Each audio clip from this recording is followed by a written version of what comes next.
Doctor, मुझे एक और डर है। कैंसर के वापस आने की कितनी संभावना है? ये चिंता बिल्कुल समझ में आने वाली है। जब ब्रेस्ट कैंसर इलाज के बाद वापस आता है तो हम इसे पुनरावृत्ति कहते हैं, लेकिन हर महिला के लिए इसका जोखिम अलग होता है। कैंसर उसी स्तन में फिर से वापस आ सकता है, इसे स्थानीय पुनरावृत्ति कहते हैं, या यह छाती या लिम्फ नोड्स में वापस लौट सकता है, जिसे प्रादेशिक पुनरावृत्ति कहते हैं, या फिर यह हड्डियों, फेफड़ों या लिवर में फैल सकता है, जिसे दूरस्थ पुनरावृत्ति कहा जाता है। पुनरावृत्ति का जोखिम कई कारकों पर निर्भर करता है। जिन कैंसर का निदान देर से होता है, उनमें पुनरावृत्ति की संभावना अधिक होती है।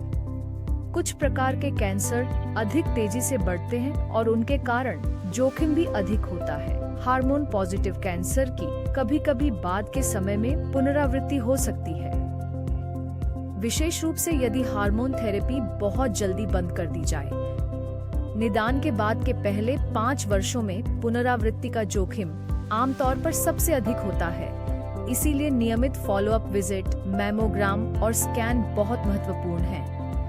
इससे हमें किसी भी समस्या की जल्दी पहचान करने में मदद मिलती है। क्या मैं कुछ कर सकता हूँ जिससे जोखिम कम हो सके? हाँ बिल्कुल, अच्छी आदतों से व्यसन दोबारा होने का खतरा कम हो जाता है और समग्र स्वास्थ्य में सुधार होता है। व्यसन दोबारा होने के खतरे को कम करने के लिए धूम्रपान और मद्यपान से बचें, शारीरिक रूप से सक्रिय रहें, संतुलित आहार लें और स्वस्थ वजन बनाए रखें। तो फिर से होना मुमकिन है, लेकिन जरूरी नहीं। ये सही है।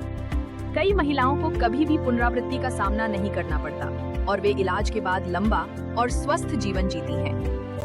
ब्रेस्ट कैंसर की पुनरावृत्ति का मतलब है कि कैंसर वापस आ सकता है, लेकिन इसका जोखिम हर व्यक्ति के लिए कैंसर के प्रकार, स्टेज और इलाज पर निर्भर करता है। पहले 5 सालों में जोखिम सबसे ज्यादा होता है, इसलिए नियमित फॉलोअप बहुत जरूरी है। स्वस्थ जीवन शैली अपनाने से जोखिम कम किया जा सकता है। सबसे अहम बात, कई महिलाओं को दोबारा कैंसर नहीं होता और वे इलाज के बाद लंबा स्वस्थ जीवन जीती हैं।